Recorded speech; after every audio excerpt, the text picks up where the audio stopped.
안녕하세요. 하루 필수 말씀 충전 하필 큐티 조종환입니다. 오늘 함께 나눌 하나님 말씀은 신명기 5장 11절에서 22절까지 말씀입니다. 너희는 주 너의 하나님의 이름을 함부로 부르지 못한다. 주는 자기 이름을 함부로 일컫는 사람을 죄 없다고 하지 않는다. 우리는 율법의 기초가 이 사랑이라고 나눠왔습니다. 사랑하는 사람의 이름을 함부로 부를 수는 없죠. 한편 이 이름을 부른다라고 하는 것은 당시의 영적인 존재의 이름을 이렇게 부름으로써 제어할 수 있는 능력을 갖는다라는 그런 의미를 갖기도 했었는데요. 이름을 함부로 부르지 못하도록 명령되는 것은 하나님의 주권을 넘어서서 하나님을 도구화시키려고 하는 모든 시도들에 대한 원천적인 차단입니다. 결코 그런 일은 용납될 수가 없습니다. 너희는 안식일을 거룩하게 지켜라. 이것은 주 너희의 하나님이 너희에게 명한 것이다. 너희는 엿새 동안 모든 일을 힘써 하여라. 그러나 이튿날은 주 너희 하나님의 안식일이니 너희는 어떤 일도 해서는 안 된다. 너나 너의 아들이나 딸이나 너희의 남종이나 여종뿐만 아니라 너희의 소나 나귀나 그 밖의 모든 집짐승이나 너희의 집안에 머무르는 식객이라도 일을 해서는 안 된다. 너희의 남종이나 여종도 너와 똑같이 쉬게 하여야 한다. 너희는 기억하여라. 너희가 이집트 땅에서 종살이를 하고 있을 때에 주 너희의 하나님이 강한 손과 편팔로 너희를 거기에서 이끌어내었으므로 주 너희의 하나님이 너에게 안식일을 지키라고 명한다. 안식일이 거룩하게 지켜진다라고 하는 것은 본문이 말하는 완전한 쉼을 경험해야 한다는 말입니다. 어떤 일도 해서는 안 된다라고 명령되고 있습니다. 하지만 이것을 문자적으로 해석해서 문자적인 해석에 적용만 해서 이 주일을 완전히 쉬는 것만 이렇게 몰입하기보다 확장된 개념으로 이해를 좀 해봤으면 좋겠어요. 하나님은 천지를 6일 동안 창조하시고 7일에 쉬셨습니다. 하나님이 피곤하시거나 힘드셔서 쉬셨을 리가 없죠. 그렇다면 우리는 하나님께서 안식하신 목적이 있다라는 생각을 가질 수 있습니다. 하나님께서 안식하신 목적은 이 모든 것이 보시기에 심히 좋았던 그 상태를 누리시고 즐기시는 것이셨습니다.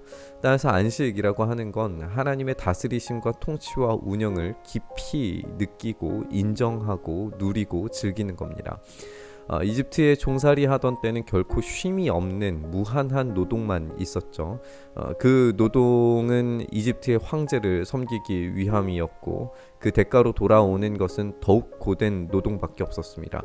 하지만 하나님께서 그 이집트에서 빼오신 이후에 그들이 해야 할 제사장 나라로서의 역할은 세속의 왕들을 위한 쉼없는 노동이 아니라 하나님의 전적인 다스리심에 대한 완전히 몰입하고 들어가는 것이고 그것을 기뻐하고 즐거워하고 만족하고 즐기는 것이십니다. 따라서 안식이라고 하는 것은 우리의 불안을 끊어버리고 하나님의 다스리심 안에서 참된 기쁨과 만족을 누리라는 그런 부름입니다. 그렇지 않고 하나님의 다스리심에 만족하지 못해서 또 다시 노동의 굴레로 돌아가는 것은 하나님의 다스리심을 거부하는 행위가 됩니다. 그것을 하나님께서 죄 없다라고 하시지 않으실 겁니다. 너희의 부모를 공경하여라. 주 너희 하나님이 명하신 것이다. 그래야 너희는 주 너희의 하나님이 너희에게 준 땅에서 오래 살면서 복을 누린다. 부모를 공경하라라고 하는 명령이 출애굽 2세대들에게 어떻게 들렸을지를 한번 생각해 봤으면 좋겠어요. 그들의 부모들은 하나님을 경외하지 않아서 광야에서 죽은 자들입니다. 그럼에도 불구하고 하나님께서 이 부모를 공경하라라고 하신 말씀을 지금 다시금 제시하고 계셨을 때 이것을 윤리적 측면에서만 부모를 공경하라고 하는 당연한 이야기의 측면만 우리가 생각할 게 아니라 또 다른 측면에서 그들이 부모가 되어야 하기 때문에 또 부모 공경과 약속된 땅에서 오래 살면서 복을 누린다는 말이 이어져 있는 것으로 보아서 부모가 공경받을 수 있도록 해야 하는 일이 있다라는 것을 우리가 생각을 해볼 수 있겠죠. 부모로부터 받은 이 언약의 말씀을 얼마나 성실하게 전달하는가의 책임도 함께 포함되어져 있는 것을 우리가 보게 되는 겁니다. 자녀들은 부모를 공경함으로써 하나님의 말씀을 엄중하게 들어야 됩니다. 그들은 부모로부터 그 말씀을 들을 때에 마치 호렙산에서 자신들이 서 있는 것처럼 시공간을 초월한 언약의 장소로 인도될 겁니다. 부모의 권위는 말씀으로 하나님 앞에 인도할 때 생기게 되고, 자녀들은 그 말씀으로 인도하고 있는 그 부모를 공경해야만 합니다. 이 언약에서 하나 되었을 때에 그들은 그 땅에서 오래도록 살리라 라고 하는 하나님의 약속이 온전히 경험될 겁니다. 살인하지 못한다, 간음하지 못한다, 도둑질하지 못한다. 우리는 함무라비 법전 같은 고대 법조문들에서도 이런 일반적인 도덕률을 얼마든지 발견할 수 있습니다. 인간으로서 당연하게 지켜야 할 것들에 대해서 우리는 충분히 공감하면서 읽을 수 있습니다. 앞서서 부모에게 공경하라와 마찬가지로 인간 세계 안에서 우리가 살아가는 동안에 이런 당연한 도덕률들은 지키면서 살아가는 것이 맞습니다. 하지만 예수님께서 이 율법을 설명하시면서 얼마나 확장적으로 적용하셨는지를 생각해 보면 우리는 단지 도덕적 관점에서 십계명을 읽을 수가 없는 것 같아요. 예수님은 형제를 향해서 바보라고 부르는 것만으로도 살인하는 것이고, 여인을 보고 음욕을 품는 것만으로도 간음한 것이라고 말씀하셨습니다. 절대적인 기준이 드러난 어떤 행위가 아니라 그 의도와 동기로부터 문제는 시작된다라는 것을 예수님께서 지적하신 거죠. 그렇다면 이 살인, 간음, 도둑질 같은 율법이 우리 시대에도 얼마든지 재해석되어서 적용할 수 있다는 점을 생각해 볼 수 있을 것 같아요. 우리가 하나님을 사랑함으로써 그분의 명령에 따르기 간절히 원하는 참된 신자라면 인터넷 공간에서의 악플을 어떻게 생각해야 될까? 또 온갖 음란물들에 대해서는 어떤 태도를 취해야 하는가?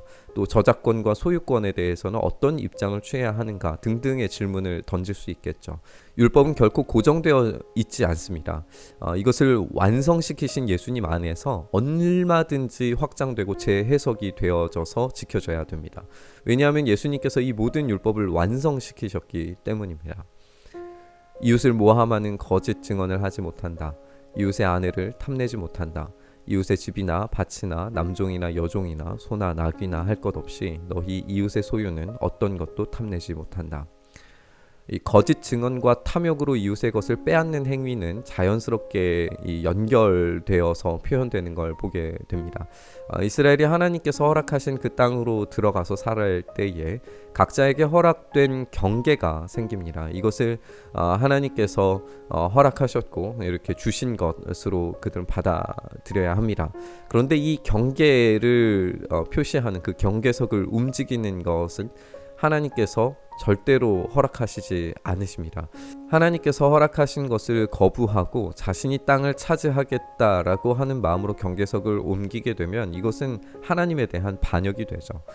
따라서 그들이 각자에게 주어진 삶을 살아감에 있어서 하나님께 허락받은 것 안에서 충실히 살아가는 것이 그분의 통치에 온전히 복종하는 것과 동일한 이야기가 된다는 걸 우리가 생각해 볼 수 있습니다.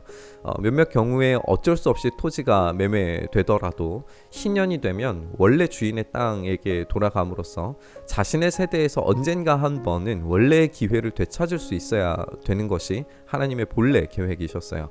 그런데 이스라엘의 거짓과 탐욕은 제대로 된 희년을 경험하지 못하게 만들었습니다. 오히려 두 가지의 계명은 극심한 우상 숭배자와 결합한 예시를 보여주게 되는데요. 아합이 그 대표입니다. 그가 거짓 증언으로 나봇의 포도원을 빼앗는 장면, 바알 숭배자로서 비참한 최후를 맞이하는 장면은 얼마나 탐욕이 우상 숭배와 쉽게 결합하는지를 보여줍니다. 이렇게 십계명은 분명히 약속의 땅에 들어가서 살아야 하는 이스라엘 백성들에게 주어진 언약이었습니다. 그래서 하나님을 온전히 사랑함에서 자연스럽게 따라오는 행위들에 대한 가이드라인이었습니다. 하지만 이스라엘은 이 가이드라인을 완전히 무시하고 선을 넘어버리면서 불순종과 탐욕의 우상 숭배를 반복했습니다.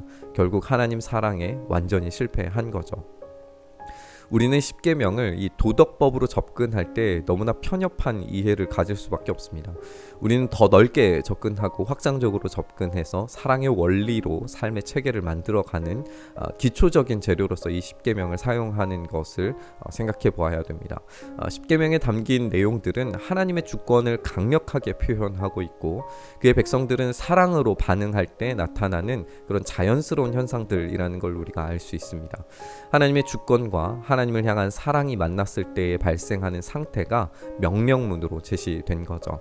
이것은 기본이고 더 많은 상황과 환경에서 이 원리에 따라 하나님 나라 백성다운 삶을 재구성해내야 됩니다. 우리 안에 이 계명들이 즐거움과 기쁨으로 자유를 제공하시는 가이드라인으로 제공되어져 있다는 것을 생각하면서 그 합당한 삶을 살기를 바라는 마음으로 묵상의 자리로 나아가시죠. 주님, 그렇습니다. 우리가 율법 조문을 어떤 텍스트화되어 있는 고정되어져 있는 글로 읽는 것이 아니라 지금 우리의 삶에 적용하기 원하시는 하나님의 뜻을 발견할 수 있게 하여 주시옵소서. 주님의 주권을 인정하며 그 안에 복종하며 우리의 삶이 하나님을 사랑하는 삶에서 어떻게 반응해야 하는지를 깊이 생각하며 그에 따른 삶의 체계들을 만들어갈 수 있는 그 실력과 마음과 그 뜻을 분별할 수 있도록 은혜 더하여 주시옵소서. 이렇게 일하시길 소망하며 우리 주님 예수님 이름으로 기도드리옵나이다. 아멘.